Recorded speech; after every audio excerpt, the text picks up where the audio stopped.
The Deep Space Patrol vessel Defiant moved slowly through the darkness of the Kepler system. It was an old ship, built 30 years ago when humanity first started exploring the stars. The hull was scratched and worn from countless missions, but the engines still worked and the crew still believed in her. Captain Daniel Hayes stood on the bridge with his hands behind his back. He was a tall man with gray hair at his temples and tired eyes that had seen too much of space. Behind him, his crew of 47 people worked at their stations, checking sensors and running routine diagnostics. It was supposed to be a simple mission. Survey the outer rim, check on the mining colony on Kepler 7b, and return home. Lieutenant Commander Grace Morrison sat at the executive officer's station, reviewing supply reports. She was younger than Hayes, with dark hair pulled back in a tight bun and sharp eyes that never missed anything. She had served under Hayes for 5 years, and she trusted him more than anyone else in the fleet. The bridge was quiet except for the soft hum of the ship's systems. Helm Officer Amy Santis kept her hands light on the controls, guiding the Defiant through the asteroid field at the edge of the system. Communications Officer Kevin Park monitored the radio frequencies, listening to the distant chatter from the colony below. Tactical Officer Marcus Bell watched the sensor display with half-closed eyes, expecting nothing unusual. Then everything changed. The sensor display lit up with a contact, so large that Bell thought it was a malfunction. He ran a diagnostic, checked the readings twice, and felt his blood turn cold. A ship had appeared less than 2,000 kilometers away, and it was massive. Nearly 3 kilometers long, covered in strange geometric patterns that seemed to glow with their own light. "Captain," Bell said, his voice tight with fear, "we have a contact. It's big. Really big." Hayes turned to look at the display. His face showed no emotion, but his hands tightened behind his back. He recognized the ship design from intelligence briefings that most captains never wanted to read. The Valkyrie Empire, conquerors of hundreds of worlds, destroyers of civilizations. Grace Morrison stood up from her station and walked to stand beside Hayes. She saw the same thing he did, and she understood what it meant. The Valkyrie had never been seen in human space before. Their empire was far away, separated from humanity by dozens of uninhabited systems. For them to be here meant something terrible. "Kevin," Hayes said calmly, "are we receiving any transmissions?" Park pressed his headset closer to his ear. His face went pale. "Yes, sir. They're hailing us. Put it through." The bridge speakers crackled with static, and then a voice came through. It was not a natural voice. It was synthetic, created by a machine, and it carried no warmth or feeling at all. The words were translated into English, but they still sounded alien and wrong. "Human vessel, you have entered sovereign Valkyrie space. You will power down your engines and prepare for boarding. You have 30 seconds to comply. Resistance will result in immediate destruction." The message ended. Silence fell over the bridge like a heavy blanket. Hayes looked at his crew. Kevin Park was gripping his console with white knuckles. Marcus Bell was staring at the tactical display, watching the enemy ship's weapon systems power up. Amy Santis had frozen at the helm, her hands still on the controls, but her body rigid with fear. Only Grace Morrison met his eyes, and in her gaze, he saw the same question that burned in his own mind. What do we do? The Defiant was a patrol vessel. She carried light weapons meant for pirates and smugglers, not warships. Her shields could stop small arms fire and minor debris, not the energy beams of an alien battleship. Against the Valkyrie vessel, she had no chance at all. 25 seconds remained. Hayes thought about the options. Surrender meant boarding parties, imprisonment, and slavery. The Valkyrie were known throughout the galaxy for what they did to conquered species. Death was often a mercy compared to serving in their mines or fighting in their arena. It's 20 seconds, but surrender might buy time. The Valkyrie sometimes kept prisoners alive for years. There was always hope for rescue, for escape, for something better than death. 15 seconds. Then Hayes thought about the colony below. 3,000 people living on Kepler 7b. Miners, engineers, teachers, children. If the Defiant surrendered, the Valkyrie would have a clear path to the colony. Those people would have no warning, no chance to prepare, no hope at all. 10 seconds. Grace Morrison spoke quietly, so only Hayes could hear. Sir, if we surrender, they'll take the colony next. 3,000 people, including the children's school in the Eastern Dome. Hayes nodded slowly. He had already made his decision, but hearing Grace say it made it feel real. He was not going to surrender. He was not going to let his crew spend their lives as slaves. And he was not going to let 3,000 innocent people die without a fight. 5 seconds. Amy, Hayes said, his voice calm and steady, set a collision course for the enemy vessel. All ahead flank. The bridge fell silent. Amy Santos turned to look at him, her eyes wide with shock. Collision course meant exactly what it sounded like. It meant flying the Defiant straight into the enemy ship at maximum speed. It meant death for everyone on board. Sir? She whispered. You heard me, Lieutenant. Collision course. All ahead flank, now. Santos turned back to her console. Her hands shook for just a moment, and then they steadied. She entered the commands, and the Defiant's engines roared to life. The old ship groaned as she accelerated, her frame protesting the sudden strain. 0 seconds. The Valkyrie deadline passed, and the human ship did not surrender. Instead, she pointed her nose at the massive alien vessel and began to fly straight toward it. On the enemy ship, sensors detected the changing course and reported it to the command center. Supreme Arbiter Kethril, commander of the Valkyrie vessel, studied the information with confusion. The human ship was attacking. It had no weapons capable of penetrating his shields, no missiles that could damage his hull, no fighters to launch or bombs to deploy. And yet it was flying directly at him at increasing speed. In 300 years of conquest, Kethril had seen species flee. He had seen them surrender. He had seen them beg for mercy. He had never seen one charge. On the bridge of the Defiant, Captain Hayes watched the enemy ship grow larger in the viewport. Around him, his crew worked in focused silence. No one cried. No one screamed. No one begged him to change his mind. They were afraid. He could see it in their eyes and hear it in their breathing. But they were also proud. They were human, and humans did not kneel. Grace Morrison returned to her station and began calculating the best angle of approach. Marcus Bell tracked the enemy weapons and called out warnings when they prepared to fire. Kevin Park sent a single-coded message to the colony below, warning them to evacuate. Amy Santos kept her hands on the controls and flew the Defiant toward destiny. And Daniel Hayes stood at the center of it all, watching the stars streak past as his ship accelerated toward the enemy. He thought about his daughter on Mars, about the life she would live because of what he was about to do. He thought about the colonists below, the children who would grow up free because 47 people chose to fight. He did not regret his decision. Not for a single moment. The Defiant flew on, and the 30 seconds that changed history had already passed. The Defiant shook violently as her engines pushed beyond their safe limits.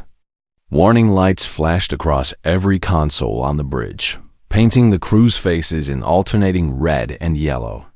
The old ship had never been designed for this kind of speed, and she was letting everyone know it. Down in engineering, Chief Engineer Luis Mendez grabbed a support beam as the deck tilted beneath his feet. His team of 8 engineers worked frantically around him, adjusting power flows and reinforcing the engine containment fields. Sparks flew from an overloaded conduit, and one of his people rushed to seal it before the fire could spread. Mendez hit the intercom button with his fist. "Captain, The engines are not happy. We're pulling more power than they've ever produced. I can keep us going, but not forever." Captain Hayes's voice came back calm and measured. "How long do we have, Luis?" Mendez looked at his displays and did some quick calculations. The numbers were not good, but they were good enough. Maybe 8 minutes at this speed. After that, the reactor will start to destabilize. That's all the time we need. Keep us flying, Chief. Aye, Captain. We'll hold together. Somehow. On the bridge, Grace Morrison studied the tactical display with intense focus. The Valkyrie ship was enormous, but size meant weakness as well as strength. Large vessels had vulnerable points, places where different sections joined together, where the structural integrity was not as strong. She found what she was looking for, a junction between the main hull and the engineering section. A seam in the alien armor that might, just might, be weak enough to exploit. "Captain," she said, highlighting the point on the display, "if we hit here, we'll do the most damage. It's where their reactor connects to the rest of the ship." Hayes nodded. "Amy, adjust our course. Aim for that junction." Santos made the corrections, her hands moving across the console with practiced skill. The Defiant shifted slightly, and the alien ship's engineering section moved to the center of their viewport. They were still over 1,000 kilometers away, but the distance was closing fast. Supreme Arbiter Kethril watched the human ship's approach with growing unease. He had ordered his weapons officers to destroy the small vessel, but hitting it was proving more difficult than expected. The human pilot was skilled, weaving the ship through space in random patterns that made targeting nearly impossible. "Fire the main battery," Kethril commanded. "All weapons. Destroy that ship now." Energy beams lanced out across the void, brilliant streams of light that could cut through mountains. The first beam missed the Defiant by less than 100 meters, close enough to overload her port sensors and send a shower of sparks across the bridge. The second beam missed by even less, scorching the hull plating along the ship's starboard side. Amy Santos flew like she had never flown before. Her eyes were fixed on the sensor display, watching for the telltale energy signatures that preceded each enemy shot. When she saw one building, she threw the ship into a sharp turn, trusting her instincts to save them. Again and again, the beams missed by margins that should have been impossible. "They're having trouble tracking us," Marcus Bell reported from the tactical station. "Their weapons are designed for bigger targets. We're too small and too fast." "Keep it that way," Hayes said. "Amy, you're doing beautifully. Just keep us alive a little longer." Santos did not respond. Every ounce of her concentration was focused on flying. Sweat dripped down her face, and her hands ached from gripping the controls so tightly. But she did not slow down, and she did not make mistakes. On the planet below, Administrator Claire Dawson had received Kevin Park's warning message. She stood in the colony's control center, surrounded by frightened technicians and security officers, watching the battle unfold on their long-range sensors. The Defiant was a tiny dot on the display, racing toward a much larger dot that represented the enemy ship. Dawson understood immediately what the Defiant's crew was doing. They were sacrificing themselves to give the colony time to evacuate. It was a gift beyond price, paid for in blood, and she was not going to waste it. "Activate Emergency Protocol 7, she ordered. "All civilians to the underground bunkers, now." Alarms rang out across the colony. In the residential domes, families grabbed their children and ran for the emergency shelters. In the mining facilities, workers abandoned their equipment and sprinted for the nearest bunker entrance. Teachers led lines of students through corridors designed for exactly this purpose. Practice drills becoming sudden reality. Dawson watched the evacuation progress on her monitors, counting the seconds and praying they would have enough time. The bunkers were deep underground, carved into the bedrock of the planet, reinforced against orbital bombardment. If the Defiant could hold the enemy's attention long enough, the colonists might survive. Back in space, the distance between the two ships had closed to 500 kilometers. The Valkyrie weapons were firing continuously now, turning the void into a web of deadly light. The Defiant had taken several glancing hits, losing armor plating and external sensors. But her hull remained intact and her engines still burned bright. Grace Morrison watched the damage reports scroll across her screen. They were hurting badly, but they were still flying, still fighting, still human. 300 kilometers, Santos called out. 90 seconds to impact. Hayes looked around the bridge one last time. His crew was still at their stations, still doing their jobs, still believing in him. Kevin Park was broadcasting a final message to the colony, telling them to stay strong. Marcus Bell was tracking enemy weapons and calling out warnings.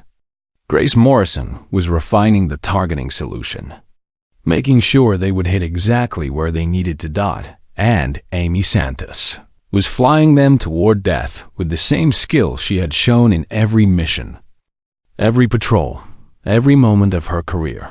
Hayes opened a ship-wide channel. All hands, this is the captain.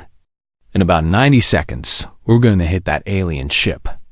Some of you probably already know that we won't survive the impact. I want you to know that I'm proud of you.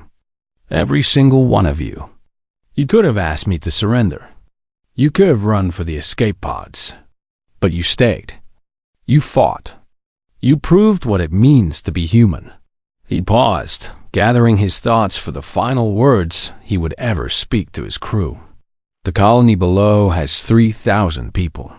Families, children, dreams for the future. Because of what we're about to do, they're going to live. They're going to grow up and have children of their own. And those children will have children. And somewhere down the line, someone will tell them our story.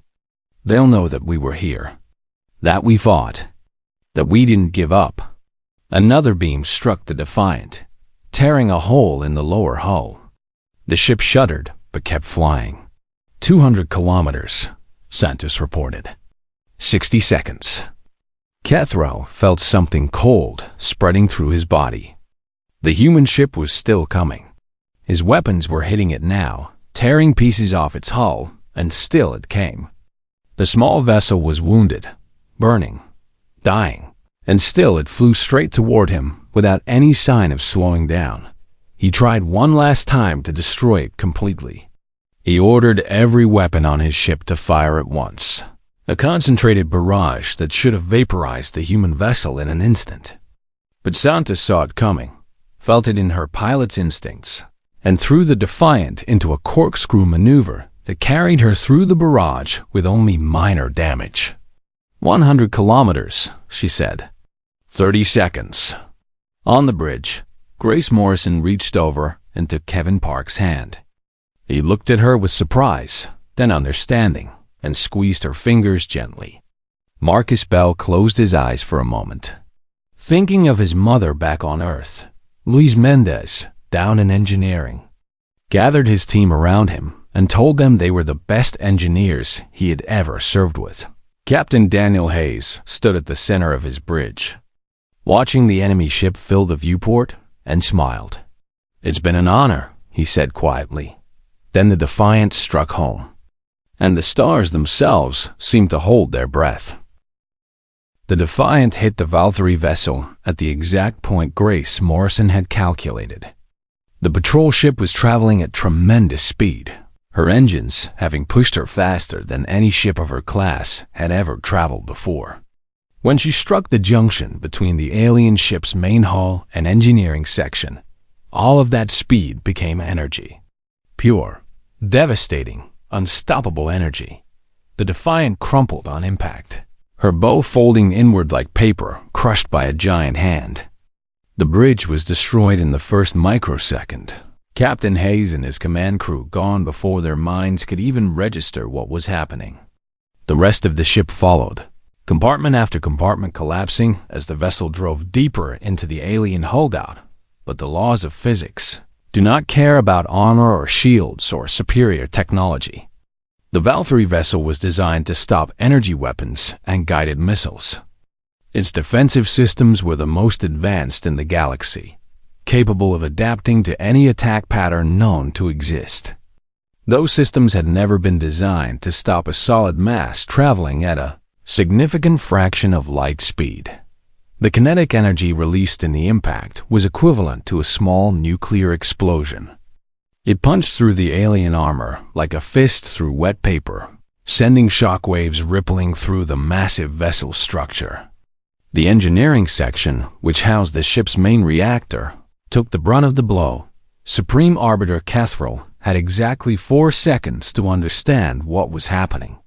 In those 4 seconds, his tactical display showed cascading failures spreading through his ship like fire through dry wood. The reactor containment field flickered and failed. Fuel lines ruptured. Ammunition stores began to cook off from the heat. He had conquered 100 worlds. He had destroyed fleets and burned cities and brought entire species to their knees. And now he was watching his greatest warship die around him because 47 humans had refused to surrender. In his final moment, Cathrall felt something he had never experienced before. Not anger, not fear, not even regret. What he felt was respect. These humans, these fragile creatures with their primitive ships and their short lives, had done what no other species in 300 years had managed to do. They had beaten him. The reactor explosion tore the Valkyrie vessel apart from the inside. Secondary explosions followed as fuel cells and weapon systems detonated in chain reactions that the damage control systems could not contain. The massive ship broke into 3 main pieces, each piece spinning away into the void, trailing fire and debris. On the planet below, the colonists huddled in their underground bunkers watched the battle's end on their monitoring screens. The sensors showed a brief, brilliant flare of light where the 2 ships had been. Then static. Then nothing at all. Administrator Claire Dawson stood at the center of the main bunker, surrounded by 3,000 people who had just watched 47 strangers die to save their lives. For a long moment, no one spoke. No one moved. The silence was complete and terrible. Then a child's voice broke the stillness. A little girl, no more than 6 years old, tugged at her mother's sleeve and asked, "Mommy, did the good guys win?" Her mother looked at the blank screens, at the debris field that was already beginning to spread across the system, and felt tears running down her cheeks. "Yes, baby," she said softly. "The good guys won." The colonists began to cheer. It started slowly, a few voices here and there, but it spread quickly through the bunker until 3,000 people were shouting and crying and hugging each other. They cheered for the Defiant. They cheered for Captain Hayes and his crew. They cheered because they were alive, because they had a future, because 47 people had given everything so that they could keep living. In orbit, the debris from both ships drifted through space. Fragments of the Defiant mixed with pieces of the Valkyrie vessel, human metal and alien alloy tumbling together through the void.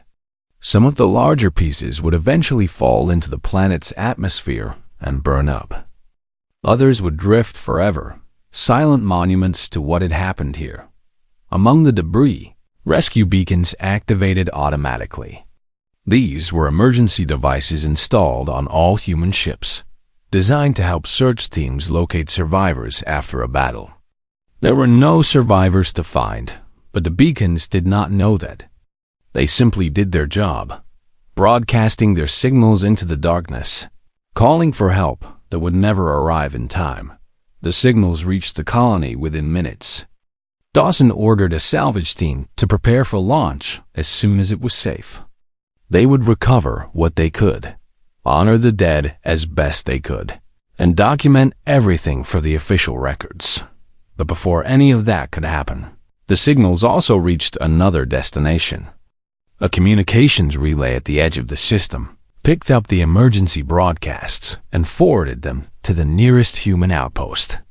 From there, they spread to military command centers, news networks, and government offices across human space. Within hours, everyone knew what had happened at Kepler-7b. The story spread like wildfire. A single patrol vessel, outgunned and outmatched, had chosen to ram an enemy battleship rather than surrender.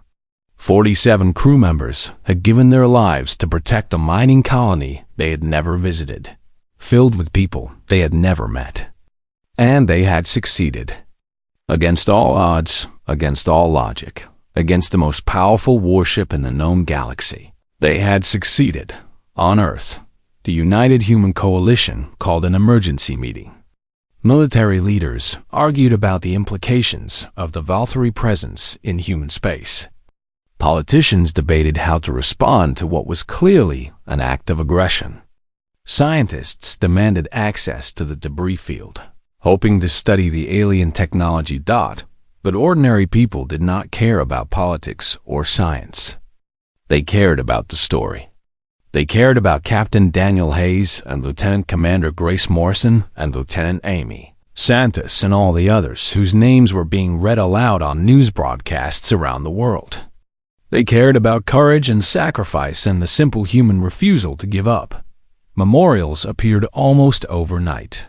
Flowers and candles and handwritten notes piled up outside government buildings and military bases. Artists painted murals of the Defiant charging toward her final battle.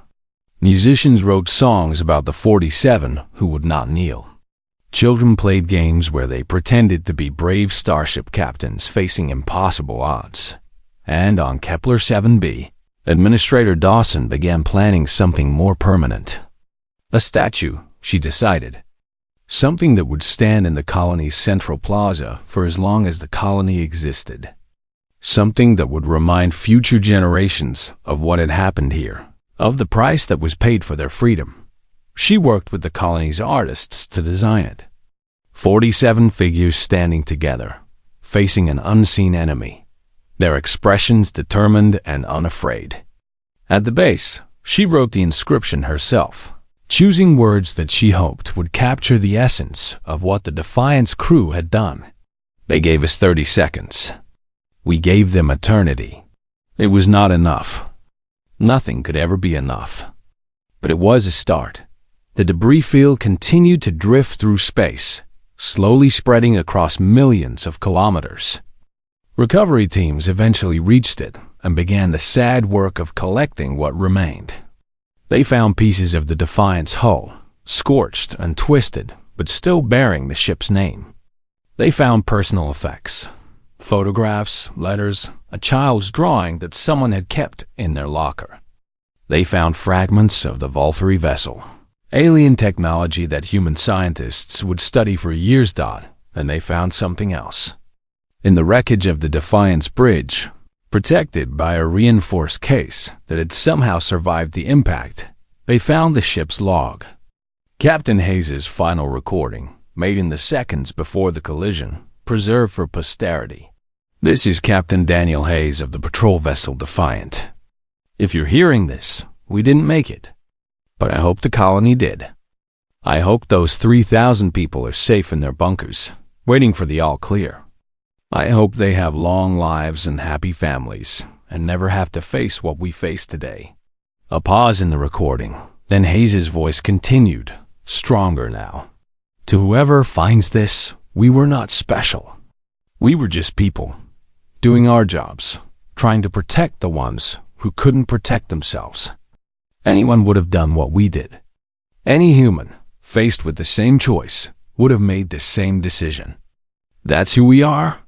That's what makes us human. Don't mourn us too long. Live your lives. Build your futures. And remember that we were here. That's all we ask. Just remember. The recording ended. The recovery team listened to it in silence, then carefully packaged the log for transport back to Earth. It would be played at memorial services, broadcast on news networks, and studied by historians for generations to come. Captain Hayes had been wrong about one thing. His crew was special. What they did was special, and humanity would never forget them. Admiral Patricia Cole stood before the United Human Coalition Assembly, her dress uniform pressed and perfect, her gray hair pulled back in a severe bun. She had served in the fleet for 35 years, fought in 3 conflicts, and lost more friends than she cared to count. But nothing in her long career had prepared her for this moment. The assembly hall was packed.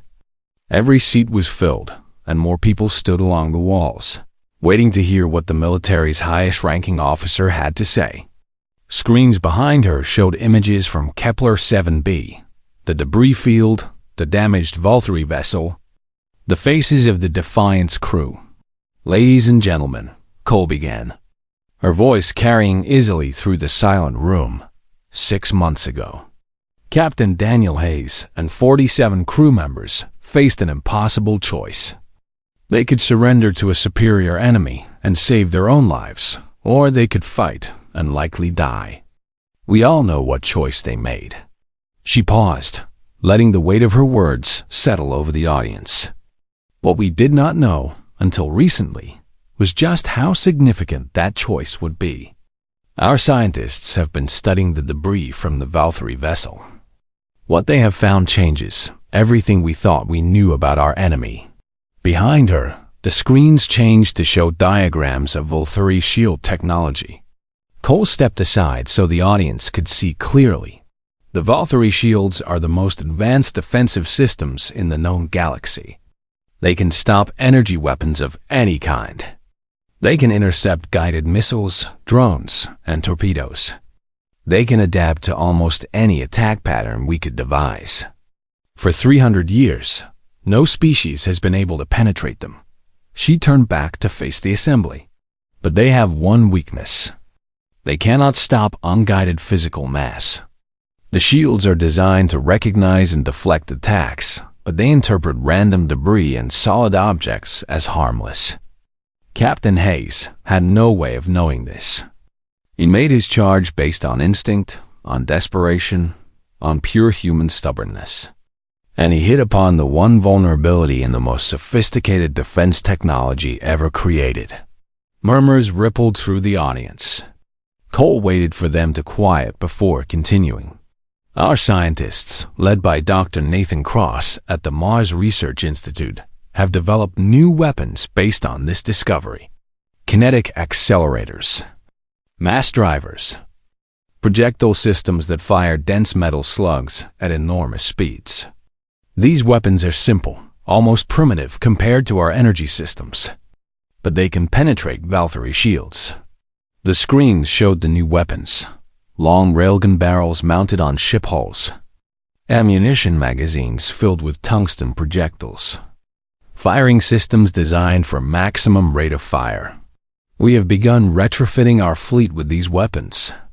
Every combat vessel in human space will be equipped within the next 3 months. For the first time in history, we have the ability to fight the Valkyrie on equal terms. A voice called out from the assembly. "Admiral, what about the Valkyrie response? They won't ignore what happened at Kepler 7b. Cole nodded grimly. "No, they won't. Our intelligence suggests they are assembling a response fleet. Multiple capital ships, perhaps a dozen or more. They will come seeking vengeance for their fallen commander and his crew." Fear flickered across many faces in the audience. A dozen Valkyrie capital ships could devastate human civilization. But they will also come with something they have never carried into battle before, Cole continued. Doubt. They've seen what humans are capable of. They have seen a single ship destroy their mightiest warship. They know now that we will not surrender, that we will not kneel, that we will fight to the last breath and beyond. She stepped forward, her eyes sweeping across the assembly. Fear is a weapon, and we now possess it. The Valkyrie have used fear against every species they have conquered.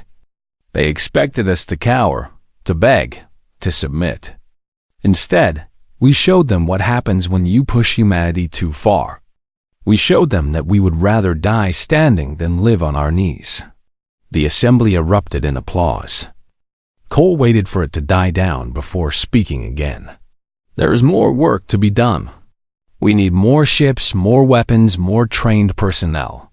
Every shipyard in human space is working around the clock. Every academy is accelerating its programs. Every citizen who can serve is being called to duty. She took a deep breath. The Valkyrie will come. That is certain. But when they do, they will not find the weak, frightened species they expected. They will find humanity ready to fight, ready to win, ready to prove that what happened at Kepler 7b was not a fluke, but a promise. On Kepler 7b, the memorial for the Defiant's crew was almost complete.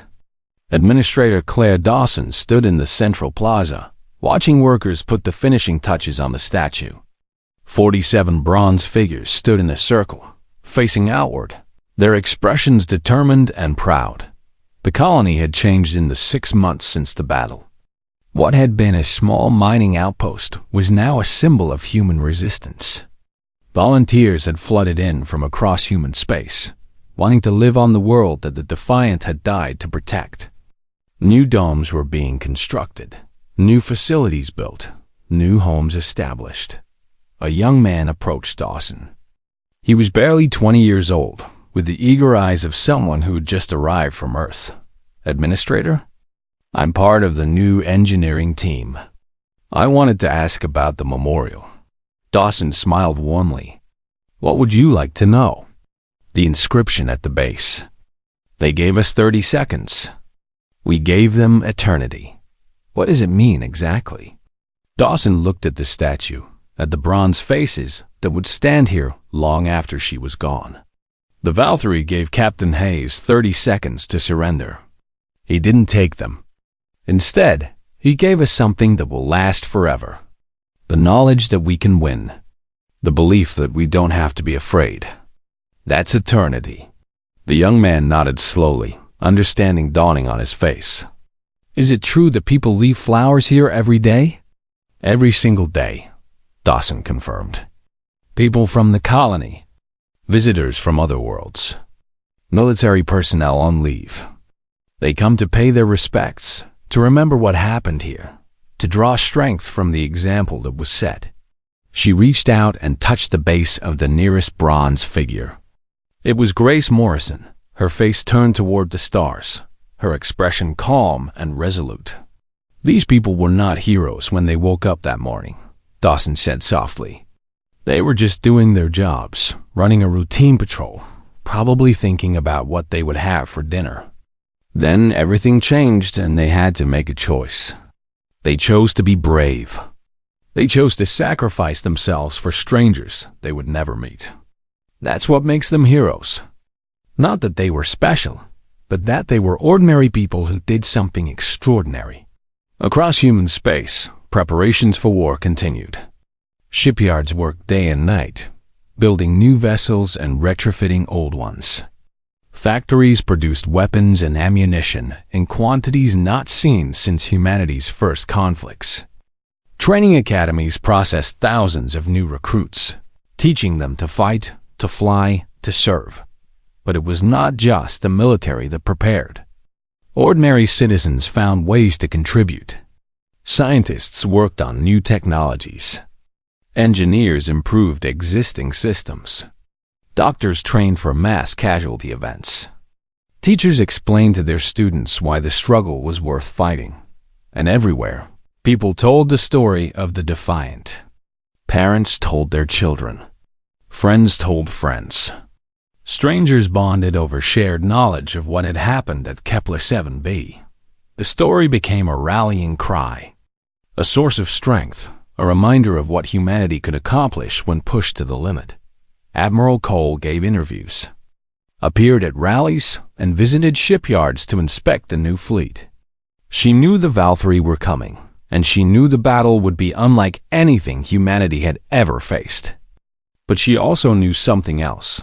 Something that gave her hope even in the darkest. Moments thought she knew that every single ship in her fleet carried the spirit of the Defiant. Every captain, Every officer, every crew member understood what Captain Hayes had done and why. They were ready to follow his example, ready to charge into the face of overwhelming odds, ready to give everything for the people they protected. The Valkyrie thought they were coming to punish a rebellious species. They thought they would crush humanity quickly and move on to their next conquest. They were wrong. Humanity was waiting for them, and humanity remembered the Defiant. The Valkyrie response fleet emerged from Fold space at the edge of the Kepler system 6 months and 12 days after the destruction of Supreme Arbiter Kethral's vessel. 12 capital ships, each one massive and bristling with weapons, formed a perfect wedge formation as they advanced toward the inner planets. Supreme Commander Zethral stood on the bridge of his flagship, watching the stars through the forward viewport. He was younger than his brother had been, but no less ambitious.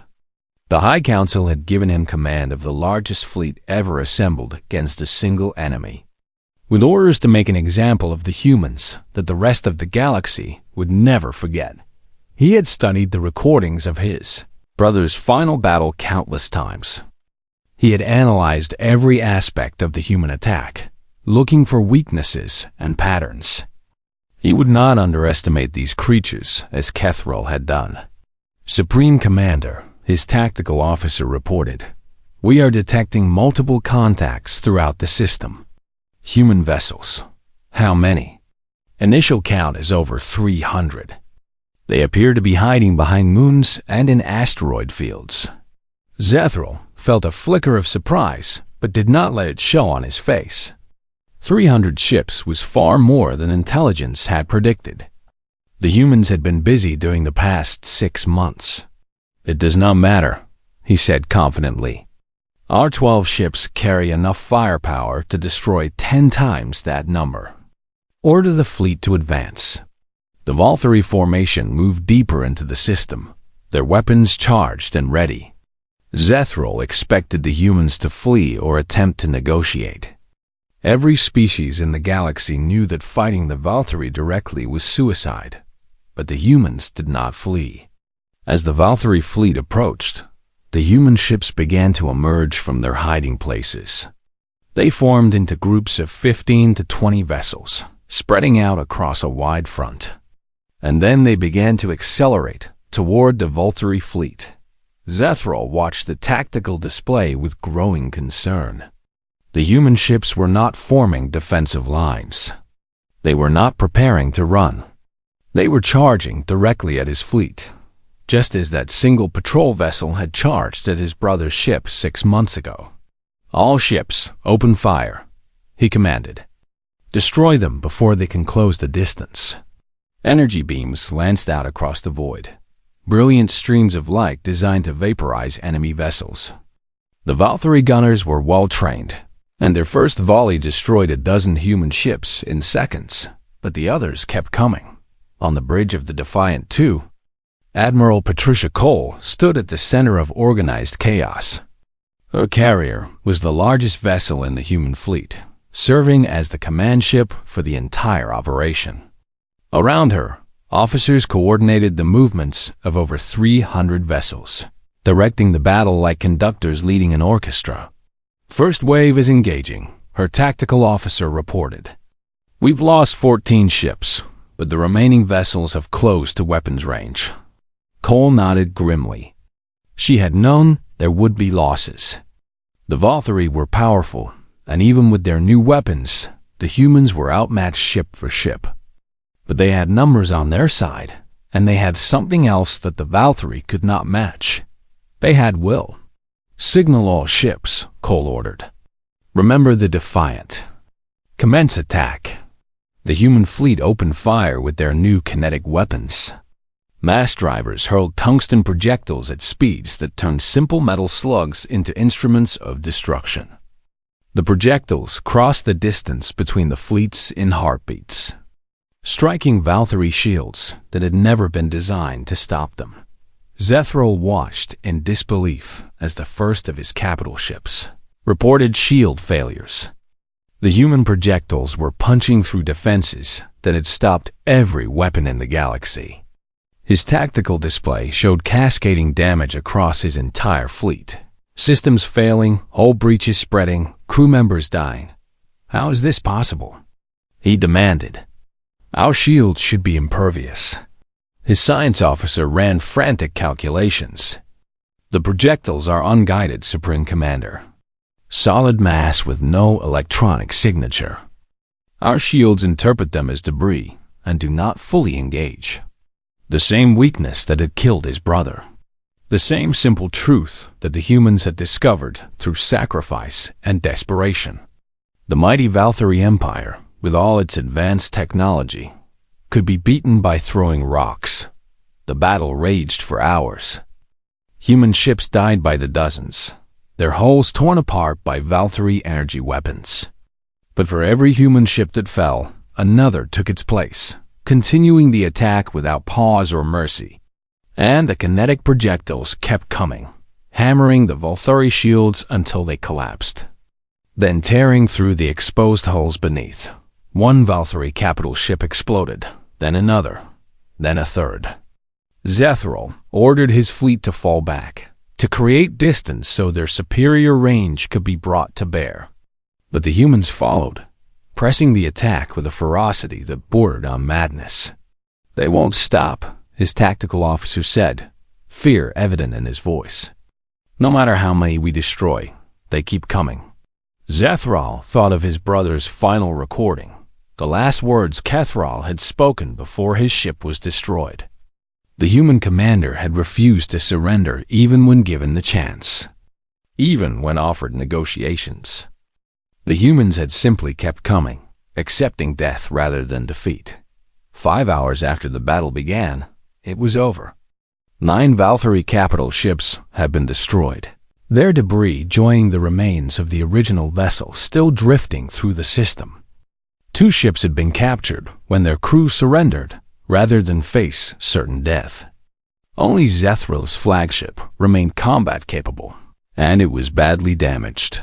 The Supreme Commander made the only decision he could. He ordered a retreat dot as his flagship limped toward the fold point, preparing to escape back to Valkyrie space. Zethral looked back at the system he had come to conquer. The humans had lost 87 ships. Thousands of their people had died in the battle. By any reasonable calculation, they should have given up long ago, but they had not given up. They had fought until the Valkyrie could fight no more. They had won on the Defiant too. Admiral Cole allowed herself a moment of quiet relief as the surviving Valkyrie ship disappeared into fold space. The battle was over. Humanity had won its first major victory against an interstellar power. The cost had been high. 87 ships, thousands of lives. Good people who had families waiting for them back home. People who had known the risks and chosen to fight anyway. Admiral, her communications officer spoke up, were receiving messages from across the sector. Other species, ones the Valkyrie have conquered or threatened. They're asking about us. They want to know how we did it. Cole looked out at the debris field that marked humanity's triumph. Tell them the truth. Tell them that 6 months ago, a single ship with 47 crew members showed us the way. Tell them that humanity chose collision. They're also asking if we'll help them, the officer continued. If we'll stand with them against the Valkyrie. Cole thought about Captain Hayes and Grace Morrison and Amy Santos and all the others who had given their lives at Kepler 7b. She thought about what they had died for, about the future they had made possible. They had not just saved a colony. They had not just destroyed an enemy ship. They had changed the course of history. Tell them yes, she said finally. Tell them that's exactly what we're going to do. On Kepler 7b, Administrator Claire Dawson stood before the memorial statue as news of the victory spread through the colony. People were celebrating in the streets, cheering and crying and hugging strangers. 3,000 people who were alive because of what the Defiant's crew had done were now joined by thousands more who had come to build a new life on this world. Dawson looked at the bronze faces of the 47 heroes. She had never met any of them personally, but she felt like she knew them. She had read their service records, studied their photographs, memorized their stories. They had become part of her, part of everyone who lived on this world. "We won," she said softly, though no one was close enough to hear. "Your sacrifice meant something. It meant everything." The statue stood silent and eternal, facing the stars. 47 ordinary people who had done something extraordinary. 47 humans who had refused to kneel. Across the galaxy, the word spread. The Vothari Empire had been defeated in open battle. The unconquerable had been conquered. And it had started with a single ship, a single captain. A single choice made in 30 seconds, dot in the void between stars, wherever human ships traveled. The story passed from crew to crew, generation to generation. It became legend, then myth, then something more. It became the foundation of a new human identity, a reminder of what they were capable of, a promise of what they would become. Children grew up hearing about Captain Daniel Hayes and the crew of the Defiant. They learned about courage and sacrifice and the refusal to surrender. They understood that being human meant standing up for what was right, even when the odds were impossible, even when victory seemed hopeless, even when the cost was everything, and whenever they faced their own impossible moments, their own desperate choices, they remembered. They remembered the Defiant. They remembered the 30 seconds that changed everything. They remembered what it meant to choose collision, and they flew forward, unafraid.